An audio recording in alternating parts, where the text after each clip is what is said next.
This is KSFR, White Rock, Santa Fe.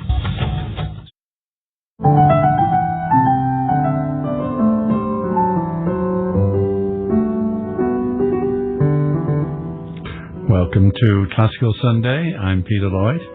For those of you not watching the Super Bowl pre-game program, I have music by Haydn, his Mass in C major.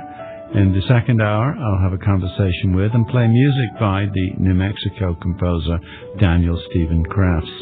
And if you want to drive down to Albuquerque, Too Much Coffee Man, well, it's a gonzo opera. And in the second hour of the show, I'll speak to the composer of the music, a gonzo opera based on a comic strip by Shannon Wheeler, and with music composed by my guest, Daniel Stephen Crafts. I'll have a conversation with the composer Daniel Stephen Crafts in the second hour of the show. The irrepressible Mr. Crafts calls this beautiful clarinet concertino, played by Laurie Lovato clarinet and Arlette Feldberg piano, an iconoclast savors the effects of too much coffee. Well, see what you think of this.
clarinet concertino was by my guest, Daniel Stephen Crafts. It was played on this recording by Laurie Lovato, clarinet, and Arlette Felberg, piano. Well, after these messages, I'll be back with Daniel Stephen Crafts. Welcome to the second hour of Classical Sunday on KSFR. I'm Peter Lloyd. Daniel Stephen Crafts, he's known for his strong sense of melody. He's a composer living and working in New Mexico, and he's written in a variety of styles, including operas, orchestral works, chamber music, concertos, and satirical pieces.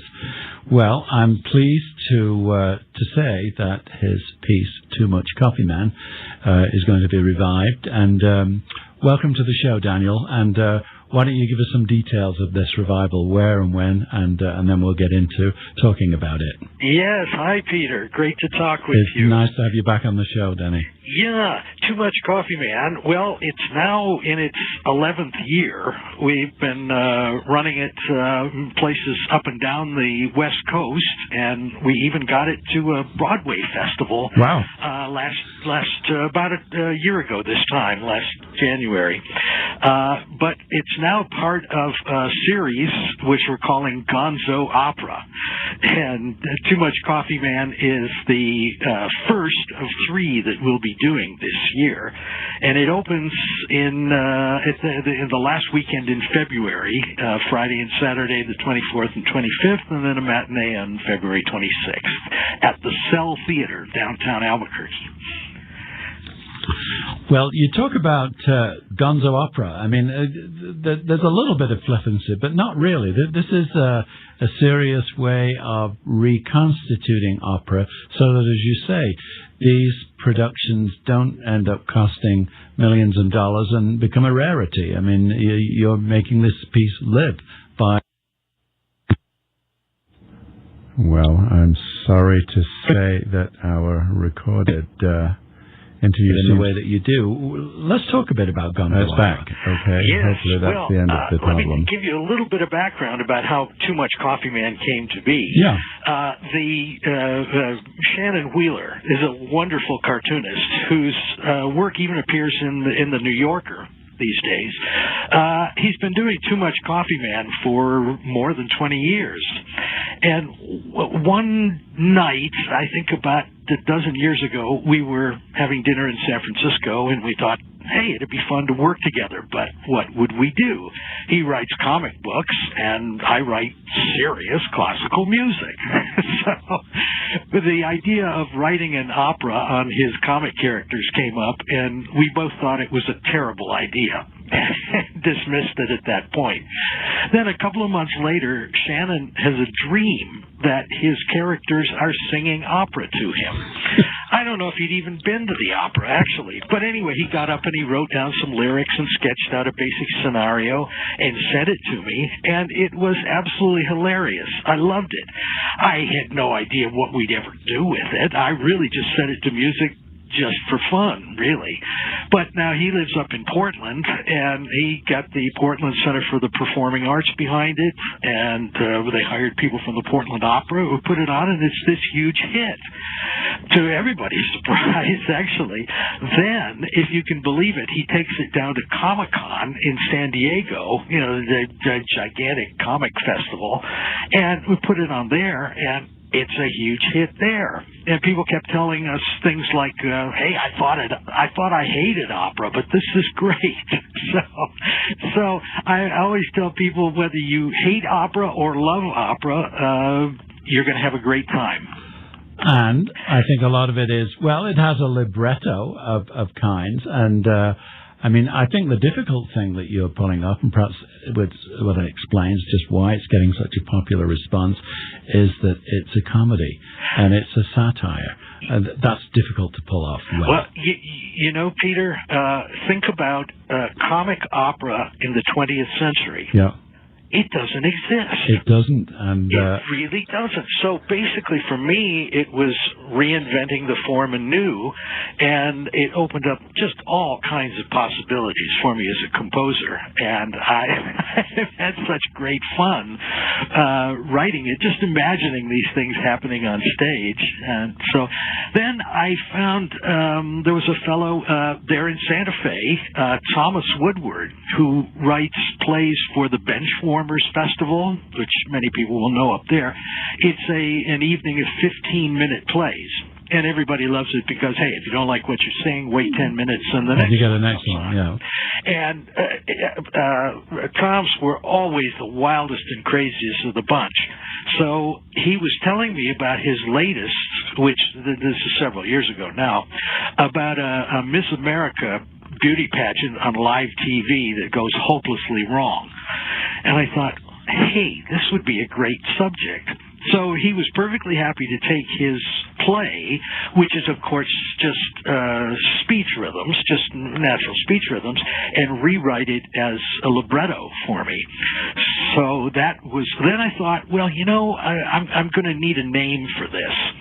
So what came to mind was Gonzo Opera, because Gonzo means buffoon in Italian, so there's the Italian connection, and it just seemed like it was just the right kind of contradiction between something crazy and something supposedly serious. So, but with a point. I mean, I assume that Gonzo, there's some reference there to Hunter Thompson, yes?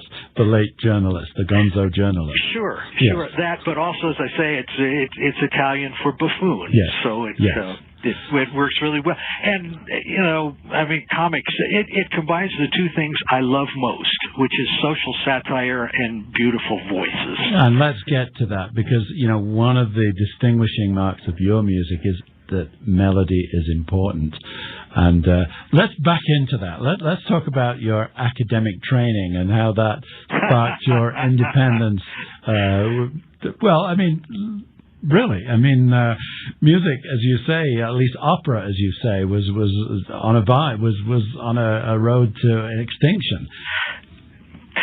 Well, as far as academic training, it was interesting. I was accepted into the graduate program of a prestigious music institution. I won't say you which. won't say which one, right? I won't say which. But anyway, I knew there were definitely things I needed to learn about composition. Yeah. So I went in and I had an interview with the head of composition, and I said just that. I said, I know there are things that I need to know, but I'm not at all interested in studying 12-tone music or any of the predominantly dissonant styles. I admit I was pretty cocky then, and I said I find them not only aesthetically repugnant, but politically and philosophically reactionary. Well, he looked at me up and down, and finally he said, well, apparently we have nothing to teach you. Go write rock and roll. Right. So I said, well, okay, thank you. You've just saved me a great deal of time. So for the next, how many years, well, even to this day, I studied the masters. And I always say my teachers are Mozart, Wagner, and Prokofiev. Yeah. And I truly mean that, because I spent many hours just going through the scores and looking at them and seeing what works and how it works and what they did, and try to go from there. You speak, I know we've spoken before, and you write about it. You speak of the importance of your collaboration with the late Jerry Hadley, which was probably an affirmation of what you're talking about, this importance of melody and bel canto and beautiful singing and the rest of it. And this great late singer approached you, did he not? Well, it was interesting. As a matter of fact, we met in a radio interview, just like this. At the time, I was doing a radio program for KPFA in San Francisco, and RCA called me and they said, would you like to do an interview with Jerry Hadley? And I said, you better believe I would like to do an interview with Jerry Hadley. So they set it up, and we got on wonderfully. It was a marvelous, it was the best interview I had ever done, because he was the most interesting person I had ever interviewed. And we talked well beyond what was the interview per se. And at the end, he said, well, you seem to know a lot about singing. Are you a singer? I said, well, no, actually, I'm a composer. And he said, oh, that's interesting. He said, I just, some months ago, I put out a call for scores. And he said, I got more than 200 scores. And I went through every one of them. And I'll be honest, I didn't find a single thing I was interested in doing. But send me some of your work. so of course I did. And, but 3 months later, he called me back and said, you really write melodies. A lot of people say you do, but you really write melody. And he said, I'd love to have you write for me. And so that was the beginning of not only a collaboration, but a wonderful friendship with an extraordinary man. But you wrote an interesting thing. I came across this with respect to your working with Jerry. If I have a voice in mind, as you did, as you got to know the range of Jerry Hadley, I hear it in my head, and it's easy to create a work that shows all the capabilities of this wonderful instrument. What an interesting, creative way of working. Is it really that literal for you? Oh, absolutely. It's so much more fun to write for a very specific voice than to just write for abstractly a soprano or a tenor or whatever. If you know and hear that particular voice in your head, melodies come so much more easily, and you can write to people's strengths or write to what you want to hear them sing. And that's what's so wonderful about it. And very recently, I have been working with a fabulous coloratura mezzo who lived for many years in Santa Fe by the name of Deborah Domansky. Oh, yes, Deborah, sure. Deborah I heard her sing for the first time, I don't know how many years ago, at the Santa Fe Opera. Mm-hmm. And as I was walking out, I said to my friend, we have to remember this name. This is somebody who is really exceptional. And I still say she's the most amazing, of all the wonderful young singers that have come through the Santa Fe Opera, she stands out in my mind as the best. And I never dreamed that we'd become friends, but we have. And I've actually now written a number of works specifically for her, and that is great fun because in that sense, I know I can write anything, virtually anything, and she can do it and make it sound beautiful. And I mean that idea of knowing and living within the voice and treating it as an instrument is very much in the world of Handel and Mozart, who would, without thinking too hard about it, transform and create scores that made up for the weakness or certainly amplified the strengths of particular singers, which is exactly what you're talking about. Yes, absolutely. And there were a couple of pieces that I had already written before I met Deb, and that I rewrote specifically for her voice.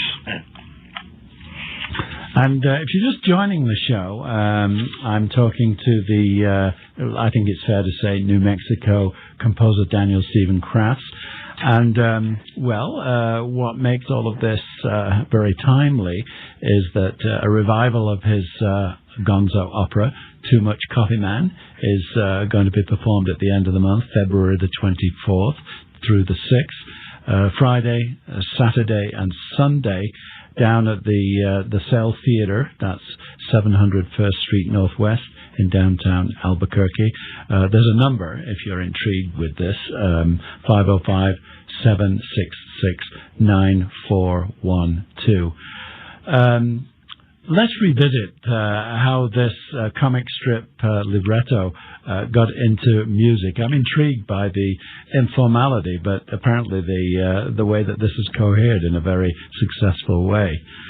Was it an arduous working process, or it was almost an instantaneous sparking off of one another? Well, I think it was fairly arduous for Shannon because he'd never done anything even vaguely like this before. In fact, he made a cartoon strip out of it where I had sent him some parts of it that I had written, and he listened and he said, "Oh yeah, it's got melody. It's catchy. It works with the strip."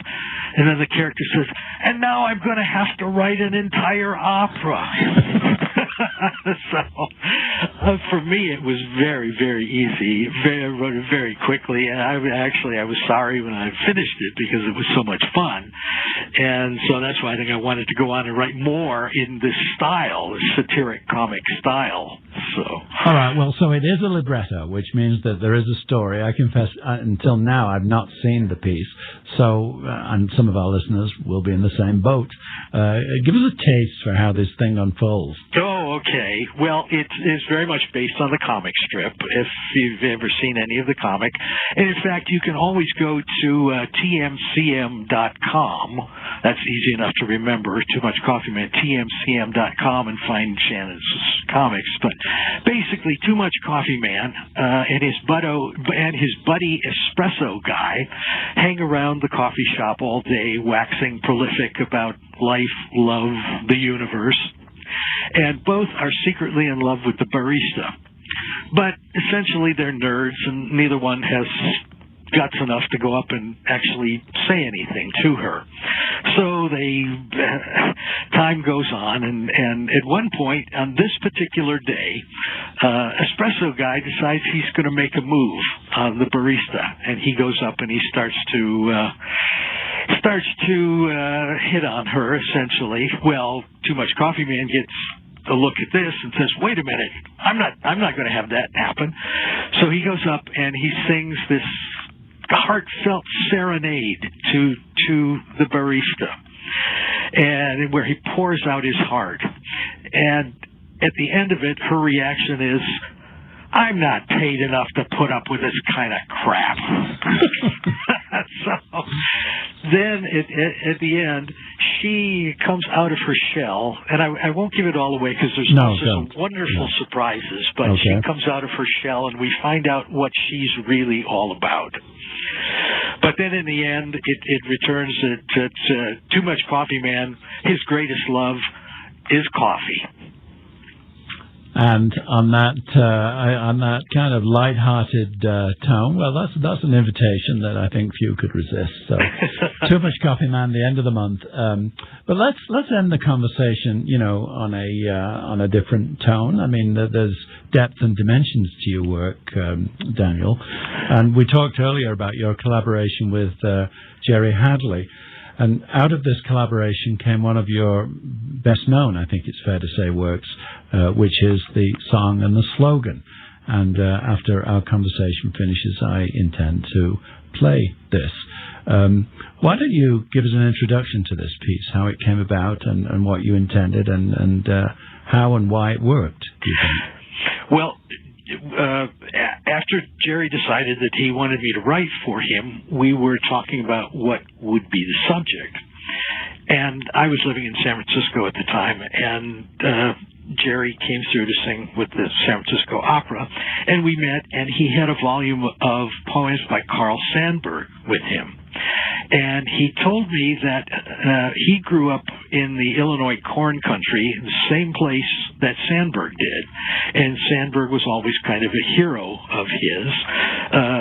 Sandburg, besides being a poet, was very much a political activist during the Depression. He would make speeches on behalf of working people, but he would pepper them by singing folk songs. So anyway, Jerry had taken this volume of Sandburg and he had underlined passages and sometimes short poems that meant a great deal to him. And he said, "Now, I wonder if you could take these and make it into a song cycle or a long vocal work." And I did, and the thing was, Jerry was very good at picking out passages that actually had a kind of musical rhythm to them. Now, just before that, people were still writing in regular meters. But Sandburg was part of that movement where poets were moving out of regular meters into more free speech. Yeah. But Jerry found any number of wonderful passages in essentially the prairie, Sandberg's long poem. And so I was able to take those and weave melodies around them. And what I tried to do was write melodies that, while they were original melodies, but sounded like they could have been folk melodies, so that would be very much in Sandberg's tradition, who loved American folk music. So that was essentially how that came about, and we were fortunate enough that PBS picked it up and took the work and made it into a TV program. Mm-hmm, mm-hmm. And well, Daniel Stephen Crafts, congratulations on your continued perseverance. And on the upcoming revival of Too Much Coffee Man, I'll be announcing that ahead of the productions, February the 24th through the 26th. And here is the work that Danny just talked about, the song and the slogan, an interpretation of poems by Carl Sandburg, as sung by Jerry Hadley. Thanks for coming on the show. Oh, thank you so much, Peter.